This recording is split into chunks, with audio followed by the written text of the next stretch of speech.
If you're going to mediation soon or you have clients who are, consider pre-mediation coaching with us at High Conflict Institute. This is a brand new service we're providing, and here's why. Most people are unsure what will happen in mediation and how to prepare for it, especially in a high conflict mediation. Studies show that regardless of the skill level of your mediator, learning a few key conflict resolution skills can increase your success of settling your matter out of court.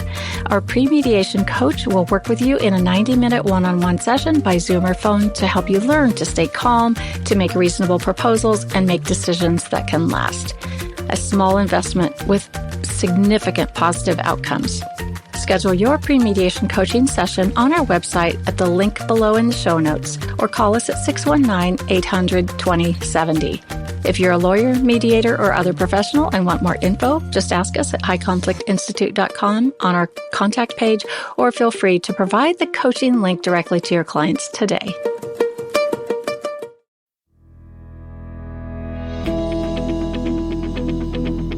Welcome to It's All Your Fault on True Story FM, the one and only podcast dedicated to helping you identify and deal with the most challenging human interactions, those with someone who may have a high conflict personality. I'm Megan Hunter, and I'm here with my co-host, Bill Eddy. Hi, everybody. We are the founders of the High Conflict Institute in San Diego, California. In this episode, we focus on high conflict situations in the workplace, and we'll introduce our just released Conflict Influencer certification course.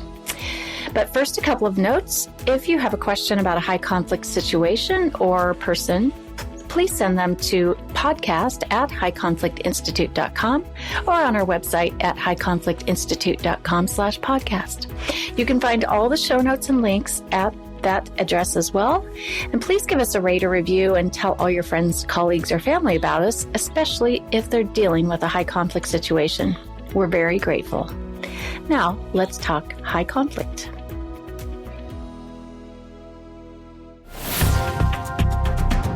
So today we're going to be talking about high conflict in the workplace. And we're hearing more and more about that.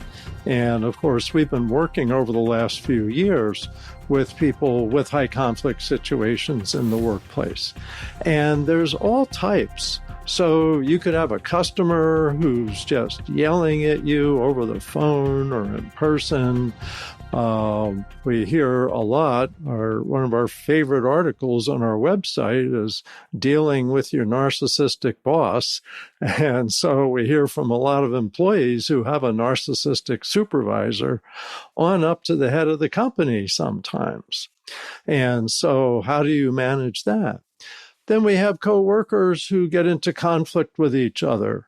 Some of the tech companies we've consulted and trained with call it sharp elbows. They've got brilliant people who just have a hard time getting along with their coworkers. So we've really addressed this in many ways in terms of training, consultation, etc. And now we're starting to look at how can we help organizations at the organizational level. And so we're going to end up today talking about certification and how we can really help individuals, managers, and the whole organization.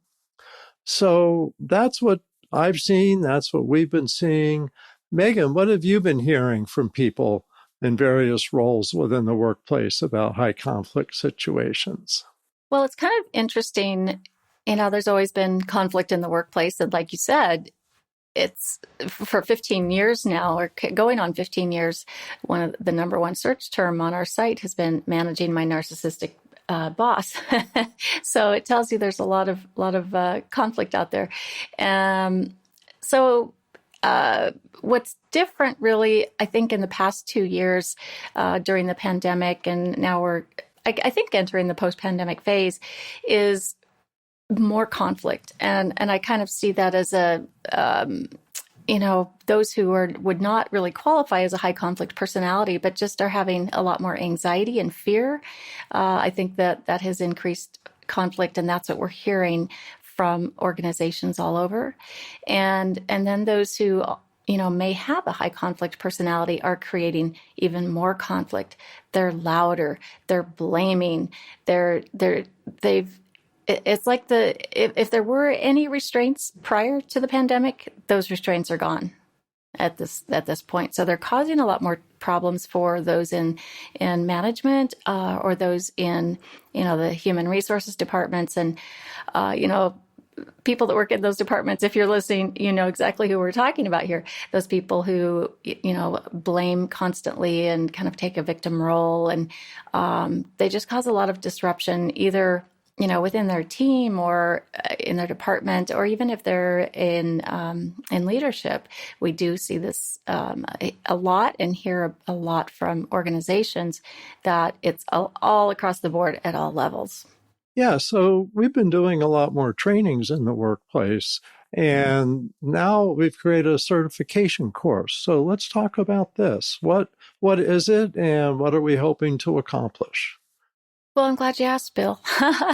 So, as you know, it's a kind of a new deal for us to offer this certification. And, where it came from was a need for something beyond typical training. Now, I wouldn't consider our training anything close to typical, because I really do believe that what we teach is next level. And I don't say that in a narcissistic way, but just it's, we come to organizations and present material about understanding this high conflict personality. And then we also give actual solutions beyond hitting a pillow or, escalating your voice. We have solutions that actually match what is needed for that high conflict situation. So people in organizations really like that. And they've been asking for something more, like, how can our employees get skilled up in this? So putting our heads together, we've come up with this certification course for people in the workplace, and it's really pretty interesting because you can take a lot of online courses, and I know there are a lot of certifications out there, but I don't think there are any that really address high conflict situations. And then what we did that's a little bit different with this, beyond our normal different, is to include a live lab so that people can practice the skills. So what we have really is some online information, online videos with instructions. We go over a lot of our skills, calming upset people with empathy, attention, and respect, teaching people how to write emails using our BIF method, brief, informative, friendly, and firm, helping people solve problems by making proposals and analyzing them. So it's really skills focused, which I agree with you. I think we're much more simple and practical. But what we've really learned over these nearly 15 years is it really takes practice, and that's what we really are offering to people. So it's not just theory, it's practice, and people have really seen things work. Yeah, these live labs seem to be what's getting organizations pretty excited about this, because, I've heard you say 1,000 times in trainings, Bill, that you really have to practice this, because these skills are different from what we're used to doing. So if we all have a default system in how we react to people or respond to people, like 80% of us probably respond and react in the same way to almost everyone. And one of those, for example, might be, instead of using an ear statement when someone's upset or blaming, ear being empathy, attention, and respect, our default is to usually argue with them or keep explaining something to them or continue trying to reach resolution. But in that moment, you have to stop. You have to stop yourself and do something different from what you're used to doing, something different from your default. And this is why our live labs are really important, is to learn how to stop yourself, because it's just so natural and normal to want to come back at someone or argue or explain. I'm an explainer, so I'll try to explain and explain. Well, in that moment, that person probably doesn't have a lot of access to the problem solving logical parts of their brain. And so it's really illogical for us, right, to keep trying to get them to use logic when they can't access it. So we have to do something a little bit different. So that is a big differentiator, I think, in having this certification. And it's I think practice will make all the difference for people in these organizations as they go through the course, learning the skills, and then practicing them. So we have two live labs, and the first one is where they're going to learn those skills that you mentioned, Bill. So, how to analyze their options. I call it dilemmas and decisions, because high conflict situations, high conflict people present us with dilemmas all the time, just repeatedly, consistently. So because our default system says, hey, I'm just going to do things the way I usually do, we need something that will stop us and make us analyze our options and review that list of options for our own high conflict thinking, as you developed in your book, It's All Your Fault, Bill. And it's kind of funny to be talking to you about this as if I'm telling you, but we're actually telling our listeners. So they're going to learn, how to stop themselves by thinking, okay, I've got a dilemma. I need to analyze my options. After that's done, one of the options will probably be do nothing. One will probably be respond verbally, and one could possibly be respond in writing. And so then we teach our techniques of using ear statements for verbal and BIF responses for in writing. Like if you're responding to an email or you have to write that difficult letter, or I suppose even in a performance review, it could be somewhat helpful, right? Absolutely.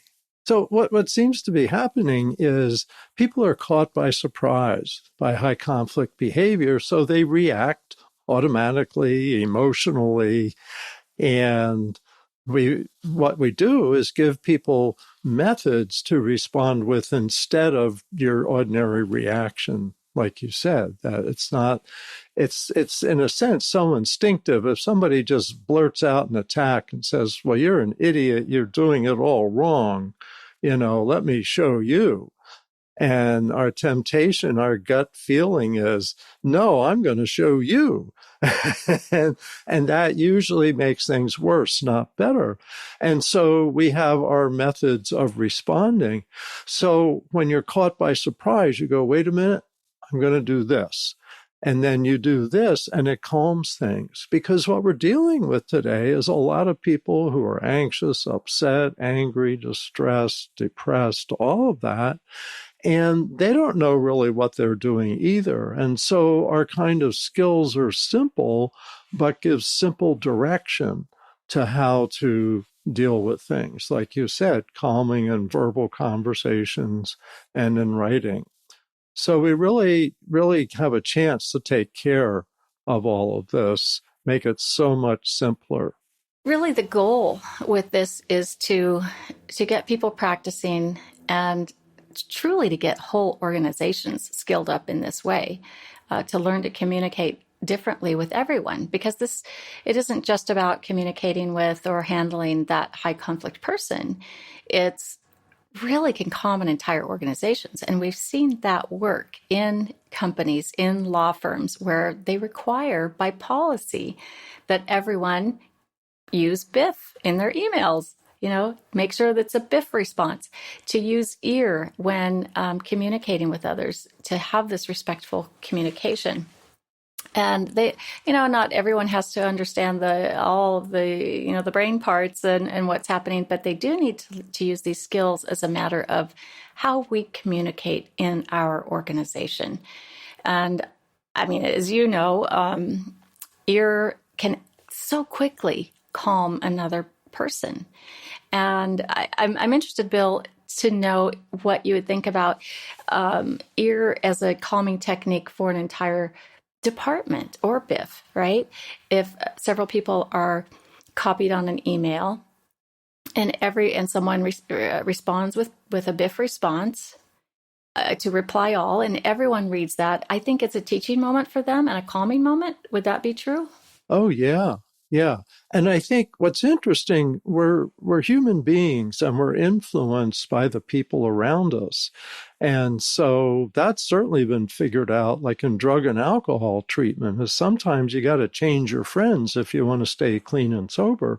Well, in the workplace, if you change the team, if the whole team learns this, then that can really have a great impact. I remember doing a training for 1,100 people with one of our city government departments, and then talking to, well, I'll tell you, it was the district attorney's office, and they have an annual meeting, and they wanted these skills. So 1,100 people got these skills in 3 hours. It was a short training, but as you mentioned, Biff is particularly good one for those written responses. So I had a conversation with the district attorney a couple weeks later, and she said, well, everybody's biffing each other now. And if something, they get a nasty email, someone says, hey, you ought to use a biff with that. And the whole organization knows. And they know when each other is using that or not. And so they get a hostile email from another department and they can go, wait a minute, you know about this. It's like, oops, I forgot. And so they use a BIF response. But I think part of what's great, like you said, up and down an organization, is these skills don't matter what position you're in. You could be the head of a company. And if you use these, it's going to help your public image. And you could be near the bottom of a company. And yet using these skills will help your life be happier, will help people respect you more and not give you opportunities for growth within an organization. So what we've learned, it isn't really what position people are in. It's what methods they're using to communicate that make people want to be around them or not want to be around them. And the stress on a whole organization ripples throughout. So if the whole organization has these kinds of skills, it's almost like an immunity to high conflict so that they can manage things and recognize, hey, I can see how stressed you are. Me too. Let's see what we can do. Let's resolve these dilemmas, as you said.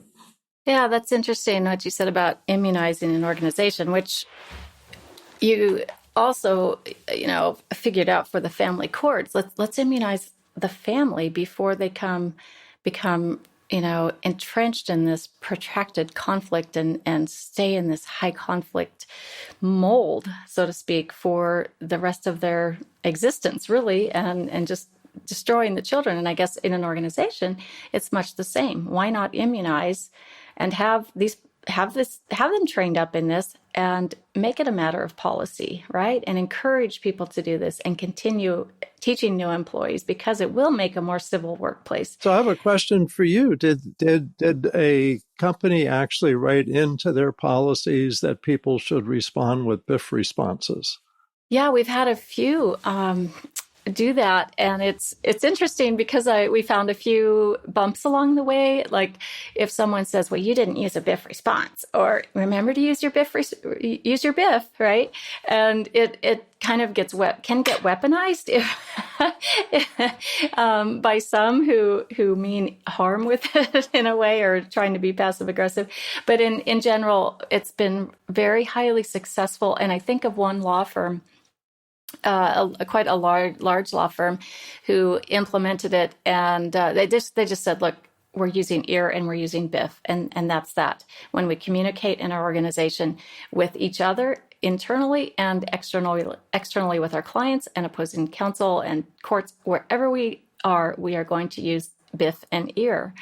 And it was really interesting because it didn't take, but I think it was an hour or two of training on this for that organization. And it was all levels, from managing partners down to paralegals to receptionists. And I guess within less than 30 days, they'd completely transformed the atmosphere. And by then they really kind of had it more ingrained, and they just kept using it. We've seen it in smaller companies, larger companies, and it works. That's so good to hear. And we're getting more and more requests for this kind of organizational level training. And it just makes so much sense. A community using the same techniques and realizing and helping each other out. Oh, they go, what am I supposed to do? And they say, remember, you can just keep it brief because it's a BIF response, things like that. And I want to mention, we're using these terms a lot. It may sound super simple, but when you practice it, it takes a lot of practice. And it is simple at one level. At another level, it's hugely addressing complex brain behavior and interpersonal behavior.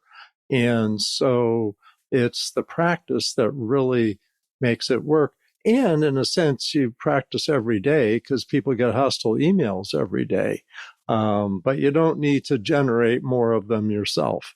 And it's very exciting to see people really turn conversations around using these techniques and having people calm down and get along and be happier and more look forward to going to work. Right. And bottom line, that's it, right? This is about people. This is about humans who, don't want to drive into work with a knot in their stomach. I've been in that situation myself. I remember, driving my morning commute with a knot in my stomach, thinking, just dreading that day again, and interacting with that particular boss. And I remember doing the happy dance when that person resigned and moved on to another company. The whole department did a happy dance. But so I think when you have happier people, of course, you have a calmer environment, you really will have happier employees, more satisfied employees. They will not dread coming to work. But one of the other significant advantages here is that I think most people understand that people with high conflict personalities take a lot of time and energy. And in a company, any organization, time is your friend or your enemy, and you need to be focusing on your organizational goals, right? And bottom line, and generating revenue, and acquiring clients, and servicing clients, and just doing the best you can.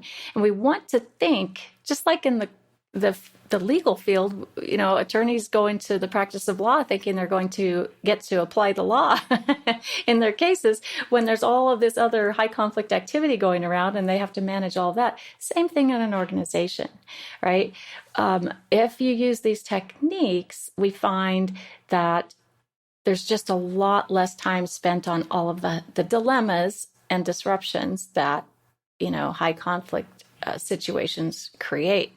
And I think of one organization I was consulting with who, from one simple email, right, like a 2-liner, it resulted in 11 hours. I counted the hours, actual man hours that management, HR, me, the consultant, had to engage in, had to spend to address this one email. Now, I was brought in late. So we could have prevented some of that if we were brought in a little bit earlier, but let's have this meeting about it. I mean, it just isn't necessary. If the person had receiving the hostile email had given a BIF response, it would have circumvented all of that. And it doesn't mean it cured the person who sent the email.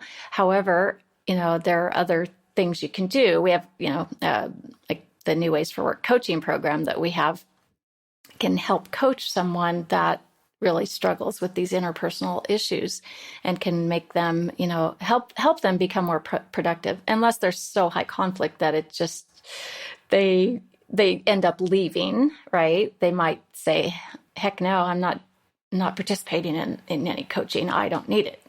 Actually, that's a real good point, because what we found when we've done training organization-wide is that some people leave because it really stands out. Their behavior is exactly what we're talking about, and they can see that they don't want to change it.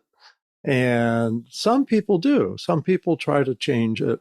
but it's not unusual that we see people leave. People know that the culture is changing into one that's more cooperative. And if they're a bully and the way they behave is not something they want to change, they're going to change organizations to another one that's got less structure and less methods for managing them.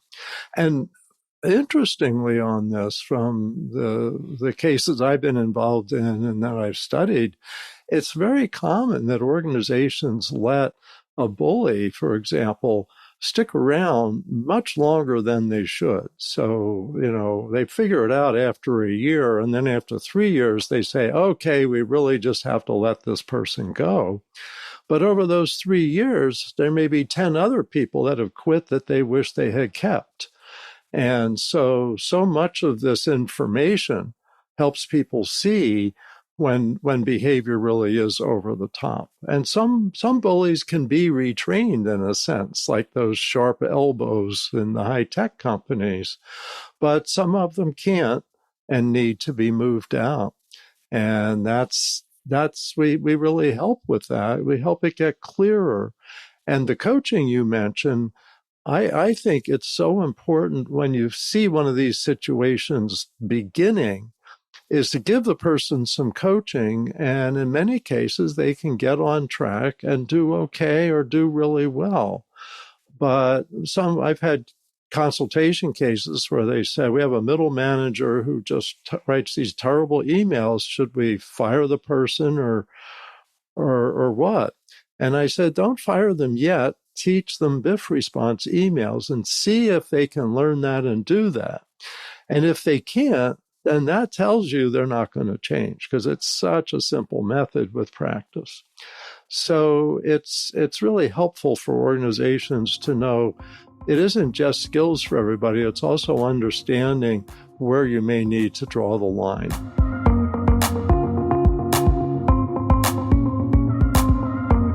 Next week, we will continue talking about high conflict workplace situations, focusing on a listener question having to do with the BIF and ear communication skills and when they are used against you or with you, I guess, by a high conflict person who has a decision-making management role. So that high conflict person is turning these skills around and kind of making things hard for you, which makes sense, right? So this can have a really high impact on both the individual and the organization as a whole. So send us your questions to podcast@highconflictinstitute.com or submit them to highconflictinstitute.com/podcast. Tell all your friends about us, and we'd be very grateful if you'd leave a review wherever you listen to our podcast. And if you're dealing with a high conflict situation at work or at home, keep calm and use your skills. You'll find the missing piece. It's All Your Fault is a production of True Story FM. Engineering by Andy Nelson. Music by Wolf Samuels, John Coggins, and Ziv Moran. Find the show notes, and transcripts at truestory.fm or highconflictinstitute.com/podcast. If your podcast app allows ratings and reviews, please consider doing that for our show.